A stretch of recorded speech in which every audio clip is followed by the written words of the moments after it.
Hello, hello. Good morning, good afternoon, good evening. Welcome back to another video. Today, or this evening for me, we're going to be reading chapter 16 in The Power of Your Subconscious Mind by Joseph Murphy. And in this chapter, we're going to be talking about your subconscious mind and harmonious human relations. Let me just scooch something out of the way here before it falls. All right. So let's just go ahead and just jump right into it. In studying this book, you will learn that your subconscious mind is a recording machine, which faithfully reproduces whatever you impress upon it. This is one of the reasons for the application of the golden rule in human relations. Matthew 7:12 says, "All things whatsoever ye would that men should do unto you, do ye even so to them." This quotation has outer and inner meanings. You are interested in its inner meaning from the standpoint of your subconscious mind, which is, as you would that men should think about you, think you about them in a like manner. As you would that men should feel about you, feel you also about them in like manner. As you would want men to act towards you, act you toward them in like manner. For example, you may be polite and courteous to someone in your office, but when their back is turned, you are very critical and resentful toward them in your mind. Such negative thoughts are highly destructive to you. It is like taking poison. You are actually taking mental poisons which rob you of vitality, enthusiasm, strength, guidance, and goodwill. These negative thoughts and emotions sink down into your subconscious and cause all kinds of difficulties and maladies in your life. The master key to happy relationships with others. Judge not, that ye be not judged. For with what judgment ye judge, ye shall be judged. And with what measure ye met, it shall be measured to you. Matthew 7, verses 1 through 2. Sorry, my allergies are bugging me a bit. A study of these verses and the application of the inner truths therein contained represent the real key to harmonious relations. To judge is to think, to arrive at a mental verdict or conclusion in your mind. The thought you have about the other person is your thought because you are thinking it. Your thoughts are creative. Therefore, you actually create in your own experience what you think and feel about the other person. It is also true that the suggestion you give to another, you give to yourself, because your mind is the creative medium. This is why it is said, "For with what judgment ye judge, ye shall be judged." When you know this law and the way your subconscious mind works, you are careful to think, feel, and act right towards the other. These verses teach you about the emancipation of man and reveal to you the solution to your individual problems. And with what measure ye met, it shall be measured to you again. The good you do for others comes back to you in like measure, and the evil you do returns to you by the law of your own mind. If a man cheats and deceives another, he's actually cheating and deceiving himself. His sense of guilt and mood of loss inevitably will attract loss to him in some way at some time. His subconscious records his mental act and reacts according to the mental intention or motivation. Your subconscious mind is impersonal and unchanging, neither considering persons nor respecting religious affiliations or institutions of any kind. It is neither compassionate nor vindictive. The way you think, feel, and act toward others returns at last upon yourself. The daily headlines made him sick. Begin now to observe yourself. Observe your reactions to people, conditions, and circumstances. How do you respond to the events and news of the day? It makes no difference if all the other people were wrong and you alone were right. If the news disturbs you, it is your evil because your negative emotions robbed you of peace and harmony. A woman wrote me about her husband, saying that he goes into a rage when he reads what certain newspaper columnists write in the newspaper. She added that this constant reaction of anger and suppressed rage on his part brought on bleeding ulcers, and his physician recommended an emotional reconditioning. I invited this man to see me, and I explained to him the way his mind functions, indicating how emotionally immature it was to get angry when others write articles with which he disapproves or disagrees. He began to realize that he should give the newspaper man freedom to express himself, even though the latter disagreed with him politically, religiously, or in any other way. In the same manner, the newspaper man would give him freedom to write a letter to the newspaper disagreeing with his published statements. He learned that he could disagree without being disagreeable. He awakened to the simple truth that it is never what a person says or does that affects him. It is his reaction to what is said or done that matters. This explanation was the cure for this man, and he realized that with a little practice he could master his morning tantrums. His wife told me subsequently that he laughed at himself and also what the columnists say. They no longer have power to disturb, annoy, and irritate him. His ulcers have disappeared due to his emotional poise and serenity. I hate women, but I like men.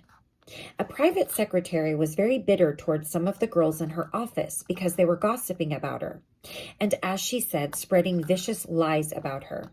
She admitted that she did not like women. She said, I hate women, but I like men more.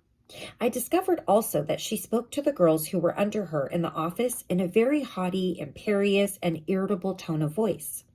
She pointed out that they took a delight in making things difficult for her. There was a certain pomposity in her way of speaking, and I could see where her tone of voice would affect some people unpleasantly. If all the people in the office or factory annoy you, isn't it a possibility that the vibration, annoyance, and turmoil may be due to some subconscious pattern or mental projection from you? We know that a dog will react ferociously if you hate or fear dogs. Animals pick up on your subconscious vibrations and react accordingly. Many undisciplined human beings are just as sensitive as dogs, cats, and other animals. We were just talking about that today at work, how some people's personalities can be taken wrong simply because of their tone of voice. But I think that it also ties in to say that if you inherently are a woman who doesn't really like other women, and you really tend to be more friendly with men, I can absolutely understand how she's sort of attracting the way that she feels. She's literally attracting that from the people that she spends time with in the office. That makes a lot of sense, actually. I suggested a process of prayer to this private secretary who hated women, explaining to her that when she began to identify herself with spiritual values and commenced to affirm the truths of life, her voice, mannerisms, and hatred of women, this would completely disappear. She was surprised to know that the emotion of hatred shows up in a person's speech, actions, in their writings, and in all phases of their life. She ceased reacting in the typical resentful and angry way. She established a pattern of prayer, which she practiced regularly, systematically, and conscientiously in the office. The prayer was as follows: I think, speak, and act lovingly, quietly, and peacefully. I now radiate love, peace, tolerance, and kindliness to all the girls who criticized me and gossiped about me. I anchor my thoughts on peace, harmony, and goodwill to all. Whenever I am about to react negatively, I say firmly to myself, I am going to think, speak, and act from the standpoint of the principle of harmony, health, and peace within myself. Creative intelligence leads, rules, and guides me in all my ways. The practice of this prayer transformed her life, and she found that all criticism and annoyance ceased. The girls became coworkers and friends along life's journey. She discovered that there is no one to change but her own self. His inner speech held back his promotion. One day, a salesman came to see me and described his difficulties in working with the sales manager of his organization. He had been with the company 10 years and had received no promotion or recognition of any kind. He showed me his sales figures, which were greater proportionately than the other people in the territory. He said that the sales manager did not like him, that he was unjustly treated, and that at conferences the manager was rude to him and at times ridiculed his suggestions. I explained that undoubtedly the cause was to a great degree within himself, and that his concept and belief about his superior bore witness to the reaction of this man. The measure we met shall be measured to us again. His mental measure or concept of the sales manager was that he was mean and cantankerous. He was filled with bitterness and hostility toward the executive. On his way to work, he conducted a vigorous conversation with himself, filled with criticism, mental arguments, recriminations, and denunciations of his sales manager. What he gave out mentally, he was inevitably bound to get back. This salesman realized that his inner speech was highly destructive because the intensity and force of his silent thoughts and emotions and personally conducted subconscious mind. And personally conducted mental condemnation and vilification of the sales manager entered into his own subconscious mind. Sorry, I think I've said before, this text is very small and tight. This brought about the negative response from his boss, as well as creating many other personal, physical, and emotional disorders. He began to pray frequently as follows: I am the only thinker in my universe. I am responsible for what I think about my boss. My sales manager is not responsible for the way I think about him. I refuse to give power to any person, place, or thing to annoy me or disturb me. I wish health, success, peace of mind, and happiness for my boss. I sincerely wish him well, and I know he is divinely guided in all his ways. He repeated this prayer out loud, slowly, quietly, and feelingly, knowing that his mind is like a garden, and that whatever he plants in the garden will come forth like seeds after their kind. I also taught him to practice mental imagery prior to sleep in this way. He imagined that his sales manager was congratulating him on his fine work, on his zeal and enthusiasm, and on his wonderful response from customers. He felt the reality of all of this, felt his hand shake, heard the tone of his voice, and saw him smile. He made a real mental movie, dramatizing it to the best of his ability. Night after night, he conducted this mental movie, knowing that his subconscious mind was the receptive plate on which his conscious imagery would be impressed. Gradually, by a process of what may be termed mental and spiritual osmosis, the impression was made on his subconscious mind and the expression automatically came forth. The sales manager subsequently called him up to San Francisco, congratulated him, and gave him a new assignment as division sales manager, over 100 men with a big increase in salary. He changed his concept and estimate of his boss, and the latter responded accordingly. Becoming emotionally mature. I think my daughter is blow drying her hair again. I think we're on the same schedule. I'm so sorry. I hope that's not disturbing. All right.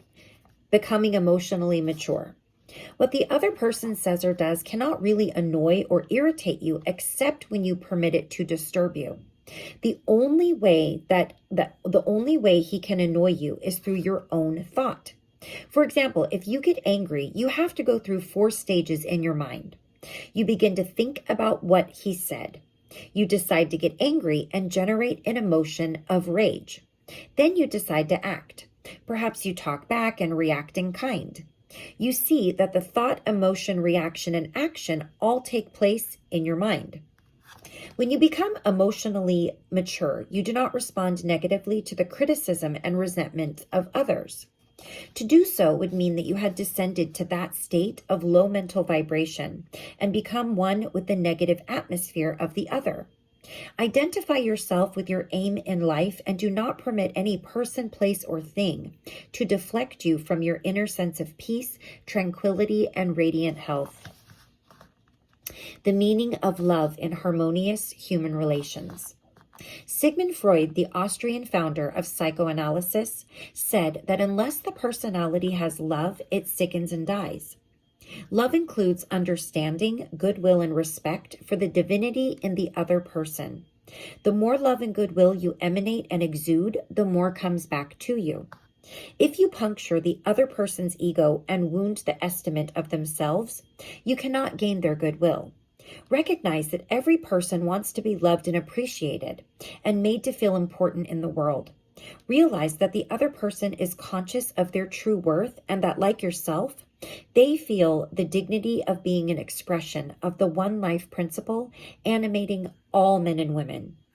As you do this consciously and knowingly, you build the other person up, and in return, you get the same thing along with love and goodwill. He hated audiences.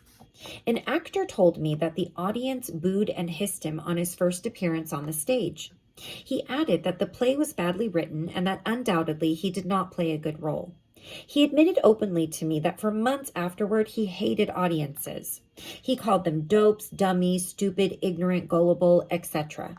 He quit the stage in disgust and went to work in a drugstore for a year. One day, a friend invited him to hear a lecture in Town Hall, New York City on how to get along with ourselves. This lecture changed his life.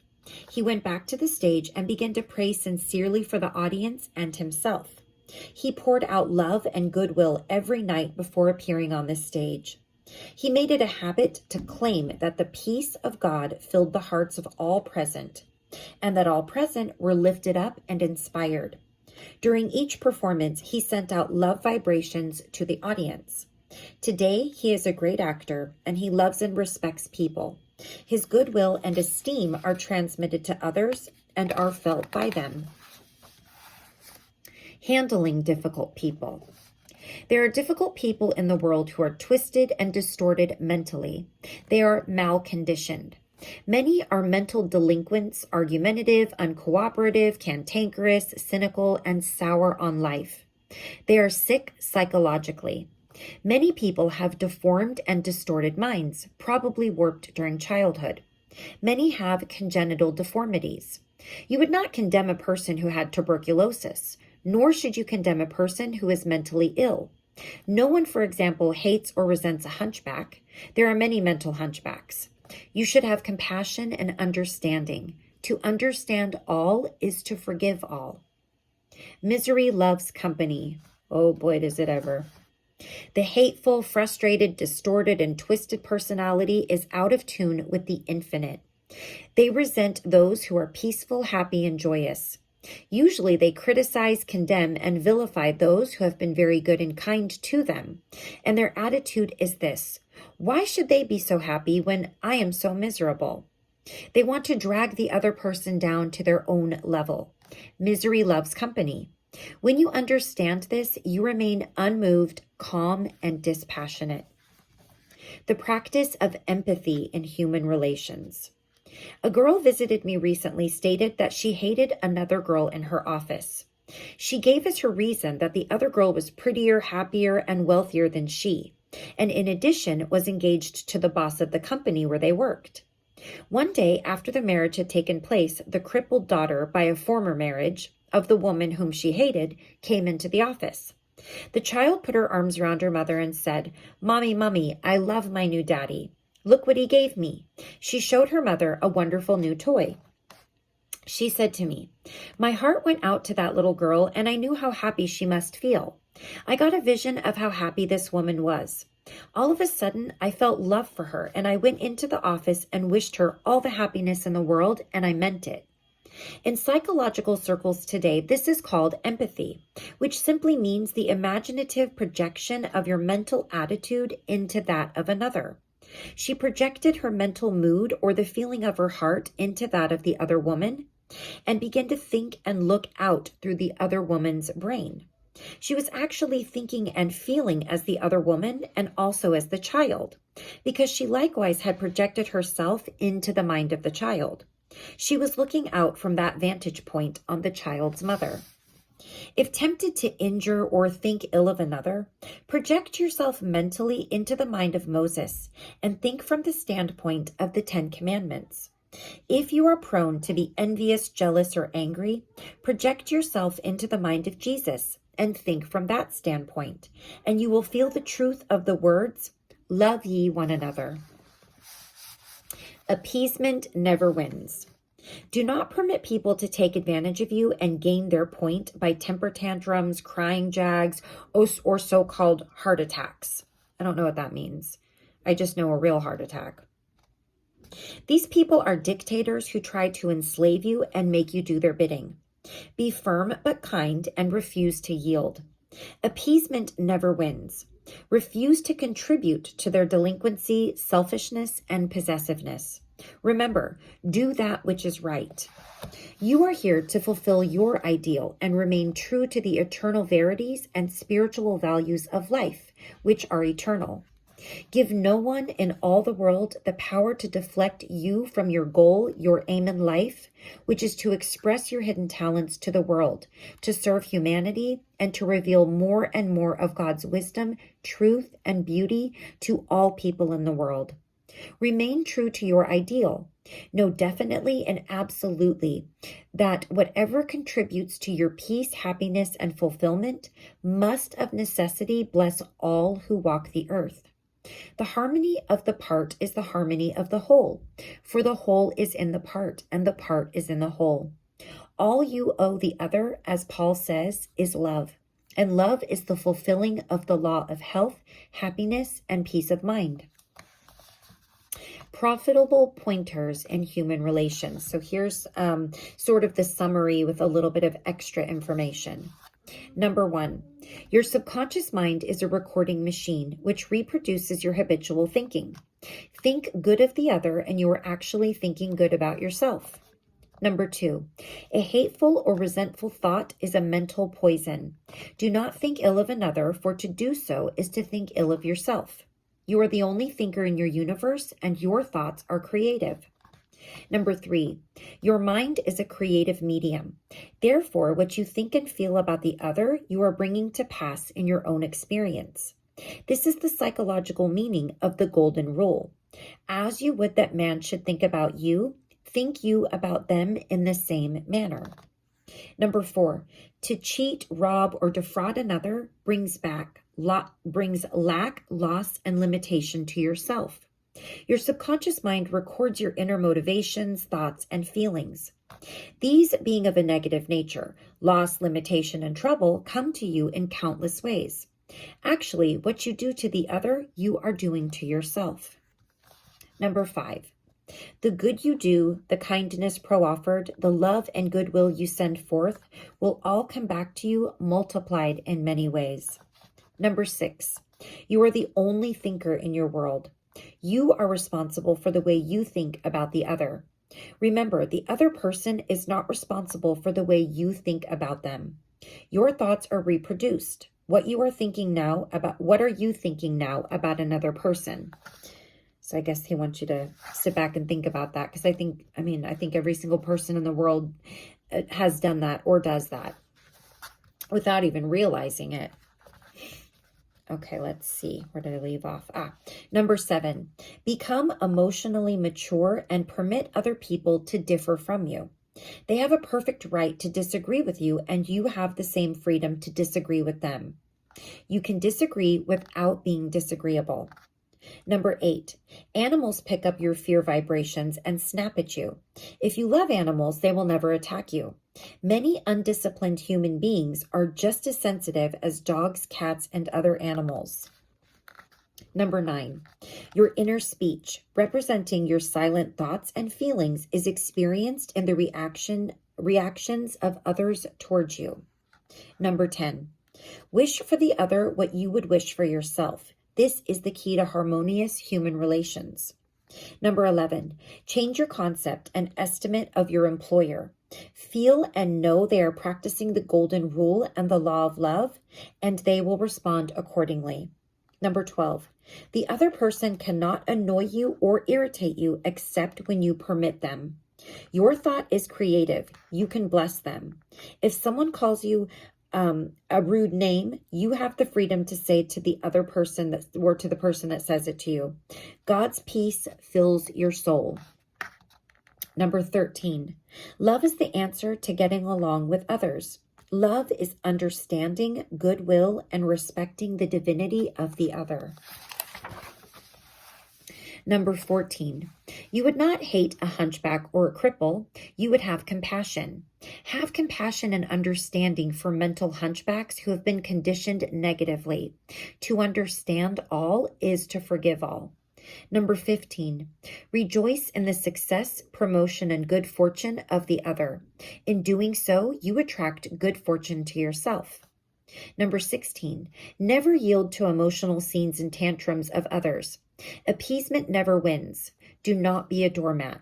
Adhere to that which is right. Stick to your ideal, knowing that the mental outlook which gives you peace, happiness, and joy is right, good, and true. What blesses you blesses all. And number 17, all you owe any person in the world is love. And love is wishing for everyone what you wish for yourself. Health, happiness, and all the blessings of life. That was a really nice chapter. This is really great stuff to think about because we're so conditioned in our thinking, whether it's judging what someone's wearing or what they're doing or what, just anything. I did it today.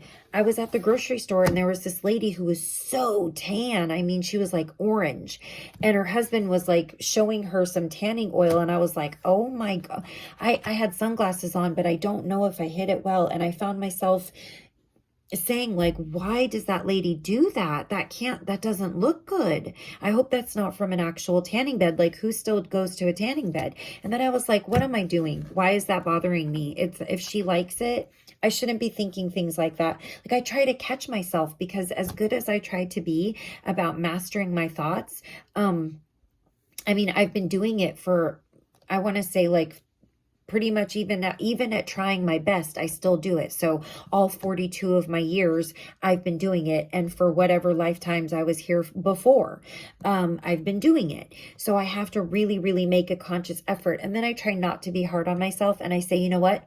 At least I'm making an effort to switch my thinking, because a lot of people don't think to do that. And they certainly don't think, well, my thoughts are my problem with that person. Oh my goodness. I think that it does take a lot to admit something like that. It's very hard to kind of step back and think, just like I was talking about earlier when we were talking about how one person can have a problem with everybody and there's something wrong with everybody. And I said, this is what I tell my kids. I say, sometimes you have to think, if it's everybody else, maybe it's not everybody else. Maybe you need to step back and think about how you're being, and maybe it is something going on with you. Maybe it's you. And so it's just always good to keep a perspective like that, and to be humble enough to say where you can fix things, and then just try your best to do that. That's all we can ever do every day, is just try our best, right? With ourselves and with others, and to have grace and forgiveness for ourselves and others. So, so that obviously completes that chapter. And, then we're almost done with the book. I think we only have about 3 more chapters or so.